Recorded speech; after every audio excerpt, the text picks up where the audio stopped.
مالک بن نویرہ نے اسے بتایا کہ کئی قبیلے اسے پسند نہیں کرتے، پہلے انہیں زیر کرنا ضروری ہے۔ سجاد زیر کرنے کا مطلب کچھ اور ہی سمجھتی تھی۔ اس کے پاس اچھا خاصا لشکر تھا۔ مالک نے اس میں اپنی فوج شامل کر دی اور قبیلے کی بستیوں پر حملہ آور ہوئے۔ قبیلے ان کے آگے ہتھیار ڈالتے چلے گئے، لیکن سجاد نے انہیں یہ کہنے کے بجائے کہ اسے نبی مانے، ان کے گھر لوٹ لیے اور ان کے مویشی چھین لیے۔ اس مالی غنیمت سے اس کا لشکر بہت خوش ہوا۔ اس کی لوٹ مار کی شہرت دور دور تک پھیل گئی۔ سجاد ایک مقام نباج پہنچی اور اس علاقے کی بستیوں میں لوٹ مار شروع کر دی، لیکن یہ قبیلے متحد ہو گئے اور سجاد کو شکست ہوئی۔ وہ ایک اور حملہ کرنا چاہتی تھی، لیکن اسے ایک مجبوری کا سامنا تھا۔ اس کے لشکر کے کئی سرداروں کو نباج کے قبیلوں نے پکڑ کر قید میں ڈال دیا تھا۔ سجاد نے اپنا ایلچی ان قیدیوں کی رہائی کے لیے بھیجا۔ پہلے اس علاقے سے کوچ کرو۔ قبیلوں کے سرداروں نے ایلچی سے کہا، تمہیں تمہارے قیدی مل جائیں گے۔ سجاد نے یہ شرط قبول کر لی اور اپنے سرداروں کو آزاد کرا کے اس علاقے سے نکل گئی۔ اس کے سرداروں نے اس سے پوچھا کہ اب کدھر کا ارادہ ہے؟ یمامہ، سجاد نے کہا۔ وہاں مسلمہ بن حبیب کوئی شخص ہے جس نے نبوت کا دعویٰ کر رکھا ہے، اسے تلوار کی نوک پر رکھنا ضروری ہے۔ لیکن یمامہ کے لوگ جنگ و جدل میں بہت سخت ہیں، ایک سردار نے اسے کہا، اور مسلمہ بڑا طاقتور ہے۔ سجاد نے کچھ اشعار پڑھے جن میں اس نے اپنے لشکر سے کہا تھا کہ ہماری منزل یمامہ ہے۔ مسلمہ کذاب نے اپنے جاسوسوں کو دور دور تک پھیلایا ہوا تھا۔ یہ اطلاع دی گئی کہ ایک لشکر یمامہ کی طرف بڑھا آ رہا ہے۔ مسلمہ نے یہ معلوم کرا لیا کہ یہ سجاد کا لشکر ہے۔ اس نے الرجال کو بلایا۔ کیا تم نے سنا ہے کہ سجاد کا لشکر آ رہا ہے الرجال؟ مسلمہ نے کہا، لیکن میں ان سے لڑنا نہیں چاہتا۔ تم جانتے ہو کہ اس علاقے میں مسلمانوں کی فوج موجود ہے جس کا سالار اکرمہ ہے۔ کیا ہمارے لیے یہ بہتر نہیں ہوگا کہ سجاد اور اکرمہ کی لڑائی ہو جائے، اور جب دونوں لشکر آپس میں الجھے ہوئے ہوں اس وقت ہم اس پر حملہ کر دیں؟ اگر ان کی ٹکر نہ ہوئی تو تم کیا کرو گے؟ الرجال نے کہا، پھر میں سجاد کے ساتھ دوستی کا معاہدہ کروں گا۔ مسلمہ نے کہا۔ صورت وہی پیدا ہو گئی۔ سجاد اور اکرمہ رضی اللہ عنہ کی فوجیں ایک دوسرے سے بے خبر رہیں اور سجاد یمامہ کے بالکل قریب آ گئی۔ مسلمہ نے اپنا ایک ایلچی سجاد کے پاس اس پیغام کے ساتھ بھیجا کہ سجاد اس سے ملنے اس کے پاس آئے تاکہ دوستی کا معاہدہ کیا جا سکے۔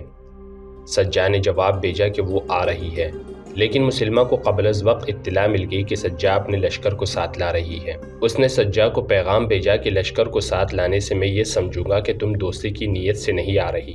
زیادہ سے زیادہ یہ کر سکتی ہو کہ اپنے چند ایک محافظوں کو ساتھ لے آؤ۔ یا رسول، مسلمہ کے ایک درباری نے اسے کہا، سنا ہے کہ سجاد کا لشکر اتنا بڑا ہے کہ یمامہ کی وہ اینٹ سے اینٹ بچا دے گا، اور یہ بھی سنا ہے، ایک اور نے کہا، وہ قتل و غارت کر کے اور لوٹ مار کر کے آگے چلی جاتی ہے، اس سے وہی محفوظ رہتا ہے جو اس کی نبوت کو تسلیم کر لیتا ہے۔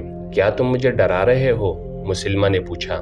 کیا تم یہ مشورہ دینا چاہتے ہو کہ میں اپنی نبوت سے دستبردار ہو کر اس کی نبوت قبول کر لوں؟ نہیں اللہ کے رسول، اسے جواب ملا، ہمارا مطلب احتیاط سے ہے، وہ کوئی اپنا ہاتھ نہ دکھا جائے۔ مسلمہ نے کہا لگایا اور کہا، تم شاید میری صورت دیکھ کر مشورہ دے رہے ہو۔ کیا تم مجھے کوئی ایسی عورت دکھا سکتے ہو جو میرے پاس آئی ہو اور میری گرویدہ نہ ہو گئی ہو؟ سجاد کو آنے دو، وہ آئے گی جائے گی نہیں، اور وہ زندہ بھی رہے گی۔ وہ آ گئی اور لشکر کے بغیر آئی۔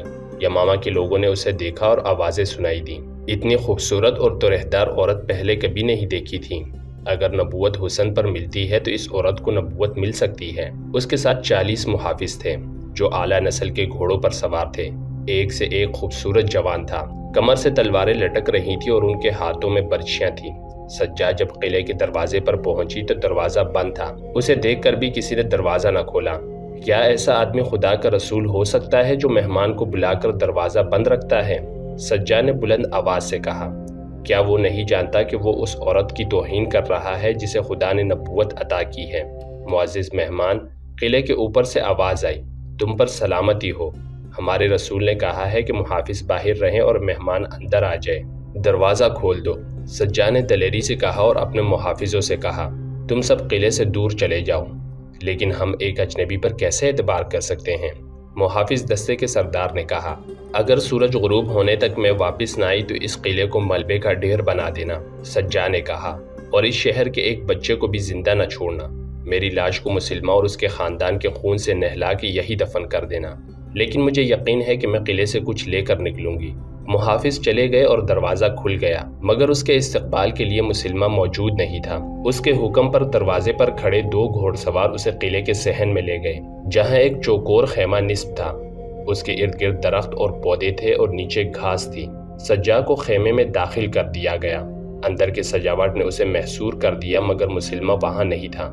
وہ بیٹھ گئی۔ تھوڑی دیر بعد مسلمہ خیمے میں داخل ہوا۔ سجاد نے اسے دیکھا تو اس کے ہونٹوں پر مسکراہٹ آ گئی۔ اس مسکراہٹ میں تمسخر تھا۔ سجاد نے اتنا بدصورت آدمی کبھی نہیں دیکھا تھا۔ اتنے چھوٹے قد کا آدمی شاذ و نادر ہی کبھی نظر آتا تھا۔ کیا تم نے نبوت کا دعویٰ کیا ہے؟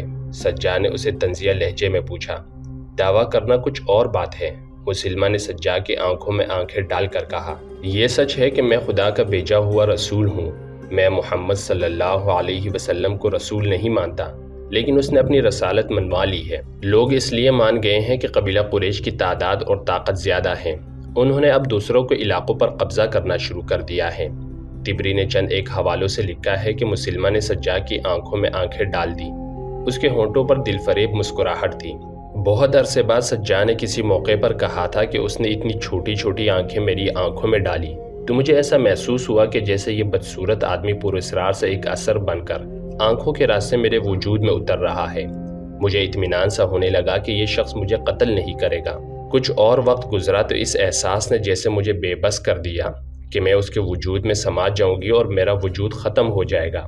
اگر تم نبی ہو تو کوئی الہامی بات کرو، سجاد نے کہا۔ تم نے کبھی سوچا ہے کہ تم کس طرح پیدا ہوئی تھی؟ مسلمہ نے ایسے انداز سے کہا جیسے شعر پڑھ رہا ہو۔ تم نے شاید یہ بھی نہیں سوچا کہ جس طرح تم پیدا ہوئی تھی اس طرح تم بھی انسانوں کو پیدا کرو گی، مگر تنہا نہیں، مجھے خدا نے بتایا ہے۔ اس نے قرآن کی آیات کے طرز کے الفاظ بولے۔ وہ ایک زندہ وجود سے زندہ وجود پیدا کرتا ہے، پیٹ سے، انتڑیوں سے۔ خدا نے مجھے بتایا ہے کہ عورت مانند ظرف کے ہے جس میں کچھ ڈال کر نکالا جاتا ہے، ورنہ ظرف بیکار ہے۔ سجاد مسحور ہوتی چلی گئی۔ مسلمہ شاعروں کے لب و لہجے میں باتیں کرتا رہا۔ سجاد نے محسوس ہی نہ کیا کہ مسلمہ اس کے جذبات کو مشتعل کر رہا ہے، اور وہ یہ بھی محسوس نہ کر سکی کہ سورج غروب ہو چکا ہے۔ مجھے یقین ہے کہ تم آج رات یہی رہنا چاہو گی، مسلمہ نے کہا۔ اگر چہرے دیکھنے ہیں تو تم دن ہو، میں رات ہوں، مگر تم نے اس پر بھی غور نہیں کیا ہوگا کہ دن پر رات کیوں غالب آ جاتی ہے، اور دن اپنا سورج رات کی تاریک گود میں کیوں ڈال دیتا ہے۔ یہ ہر روز ہوتا ہے، اس کا وقت مقرر ہے۔ رات سورج کی چمک دھمک کو کھا نہیں جاتی، بڑے پیار سے اسے جگا کر دوسرے افق پر رکھ دیتی ہے۔ ہاں مسلمہ، سجاد نے کہا، میرا جی چاہتا ہے کہ میں مان لوں کہ تم سچے نبی ہو۔ اتنا بدصورت آدمی اتنی خوبصورت باتیں نہیں کر سکتا۔ کوئی غیبی طاقت ہے جو تم سے اتنی اچھی باتیں کرا رہی ہے۔ وہ چونک پڑی اور بولی، سورج غروب ہو گیا ہے۔ اگر میں نے قلعے کی دیوار پر کھڑے ہو کر اپنے محافظوں کو یہ نہ بتایا کہ میں زندہ ہوں تو تمہاری بستیوں کی گلیوں میں خون بہنے لگے گا۔ مسلمہ نے اسے اپنے 2 محافظوں کے ساتھ قلعے کی دیوار پر بھیج دیا اور خیمے میں رکھا ہوا آتش دان جلانے کا حکم دیا۔ فانوس بھی روشن ہو گئے۔ مسلمہ نے آتش دان میں چھوٹی سی کوئی چیز رکھ دی۔ کمرے میں خوشبو پھیلنے لگی۔ سجاد واپس خیمے میں آئی تو اس پر خمار سا طاری ہونے لگا۔ وہ عام سی عورتوں کی طرح رومان انگیز باتیں کرنے لگی۔ کیا یہ اچھا نہیں ہوگا کہ ہم میاں بیوی بن جائیں؟ مسلمہ نے اس کی آنکھوں میں آنکھیں ڈال کر پوچھا۔ اس سے اچھی اور کوئی بات نہیں ہو سکتی، سجاد نے مخمور سی آواز میں جواب دیا۔ صبح طلوع ہوئی تو سجاد اس انداز سے باہر نکلی جیسے دلہن اپنی پسند کے دلہے کے ساتھ ازدواجی زندگی کی پہلی رات گزار کر نکلی ہو۔ قلعے میں شادیانے بجنے لگے۔ سجاد کے لشکر تک یہ خبر پہنچی کہ سجاد نے مسلمہ کے ساتھ شادی کر لی ہے۔ یہ شادی اسلام کے لیے بہت بڑا خطرہ بن گئی۔ ارتاد کے 2 لشکر متحد ہو گئے، لیکن یہ اتحاد جلدی بکھر گیا کیونکہ مسلمہ نے سجاد کو دھوکا دیا اور وہ دل برداشتہ ہو کر عراق اپنے قبیلے چلی گئی۔ مسلمہ نے اپنے لیے ایک بہت بڑے خطرے کو ختم کر دیا تھا۔ سجاد کو اتنا صدمہ ہوا کہ وہ نبوت کے دعوے سے دستبردار ہو گئی۔ بعد میں وہ مسلمان ہو گئی اور کوفہ چلی گئی۔ اس نے لمبی عمر پائی اور متقی اور پارسا مسلمان کی حیثیت سے مشہور رہی۔ رسول کریم صلی اللہ علیہ وسلم کے وصال کے ساتھ ہی ہر طرف بغاوت اور عہد شکنی کا طوفان اٹھ کھڑا ہوا۔ ایک طوفان صحابہ رضی اللہ عنہ کے اپنے ہاں اٹھا۔ یہ خلیفہ اول کے انتخاب کا مسئلہ تھا۔ انصار اور مہاجرین کے درمیان کھچاؤ سا بھی پیدا ہو گیا۔ ابو بکر رضی اللہ عنہ نے آخر یہ فیصلہ عمر رضی اللہ عنہ اور ابو عبیدہ رضی اللہ عنہ پر چھوڑا اور کہا کہ یہ دونوں جسے پسند کرے اسے سب خلیفہ مان لیں۔ آپ مہاجرین میں سب سے افضل ہیں۔ عمر رضی اللہ عنہ نے فیصلہ ابو بکر رضی اللہ عنہ کے حق میں دیا اور ان سے کہا، غار میں آپ رسول اللہ صلی اللہ علیہ وسلم کے رفیق اور نماز پڑھانے میں ان کے قائم مقام رہے ہیں۔ دین کے احکام میں نماز سب سے افضل ہے۔ بلا شک آپ خلافت کے حقدار ہیں۔ سب سے پہلے عمر رضی اللہ عنہ نے آگے بڑھ کر ابو بکر رضی اللہ عنہ کے ہاتھ پر بیعت کی۔ اس کے بعد ابو عبیدہ رضی اللہ عنہ اور بشیر بن سعد نے بیعت کی۔ جب اعلان ہوا کہ ابو بکر رضی اللہ عنہ خلیفہ رسول اللہ صلی اللہ علیہ وسلم ہوں گے تو لوگ بیعت کے لیے دوڑے آئے۔ مسجد نبوی صلی اللہ علیہ وسلم میں بیعت عام ہوئی۔ ابو بکر رضی اللہ عنہ نے پہلا خطبہ خلافت دیا۔ لوگوں، خدا کی قسم میں نے خلافت کی خواہش کبھی نہیں کی تھی، نہ کبھی دل میں نہ کبھی ظاہری طور پر اس کے لیے اللہ سے دعا کی تھی، لیکن اس ڈر سے یہ بوجھ اپنے ناتواں کندھوں پر اٹھا لیا کہ اختلاف جھگڑے کی صورت اختیار نہ کر جائے، ورنہ خلافت اور امارت میں مجھے کوئی راحت نظر نہیں آئی۔ ایک بوجھ مجھ پر ڈال دیا گیا ہے جسے اٹھانے کی طاقت مجھ میں کم ہے۔ اللہ کی مدد کے بغیر میں اس بوجھ کو اٹھا نہیں سکوں گا۔ مجھے تم نے اپنا امیر بنایا ہے، میں تم سے بہتر اور برتر تو نہ تھا۔ اگر میں کوئی اچھا کام کروں تو میری مدد کرو، کوئی غلطی کر گزروں تو مجھے روک دو۔ تم میں سے جو طاقتور ہے اسے میں کمزور سمجھوں گا اور اسے اس حق سے محروم کر دوں گا جس کا وہ حقدار نہیں۔ میں جب تک اللہ اور اس کے رسول صلی اللہ علیہ وسلم کی اطاعت کروں تم میری اطاعت کرو، اگر میں انحراف کروں تو میری اطاعت چھوڑ دینا۔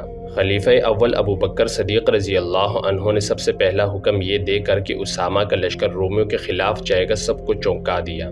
یہ موقع کسی اور جنگی مہم کے لیے موزوں نہ تھا۔ رومیوں پر حملہ بہت بڑی جنگ تھی جس میں مسلمانوں کو پوری جنگی طاقت کی ضرورت تھی، لیکن دوسری طرف یہ صورت پیدا ہو گئی تھی کہ بیشتر قبیلوں نے نہ صرف بغاوت کر دی تھی بلکہ بعض نے مدینہ پر حملے کے لیے متحد ہونا شروع کر دیا تھا۔ یہودی اور نصرانی خاص طور پر مدینہ کے خلاف سرگرم ہو گئے۔ اس کے علاوہ جھوٹے پیغمبروں نے الگ محاذ بنا لیے تھے۔ طلحہ اور خصوصاً مسلمہ تو جنگی طاقت بن گئے تھے۔ اسلام بہت بڑے خطرے میں آ گیا تھا۔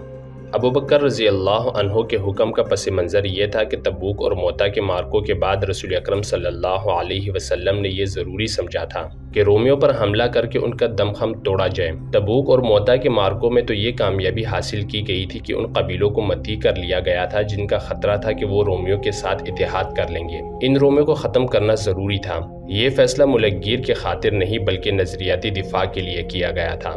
یہودی اور نصرانی اسلام کے خلاف رومیوں کے کیمپ میں چلے گئے تھے۔ رسول اللہ صلی اللہ علیہ وسلم نے رومیوں پر حملے کے لیے ایک لشکر تیار کیا تھا جس میں مہاجرین اور انصار کے سرکردہ افراد بھی شامل تھے۔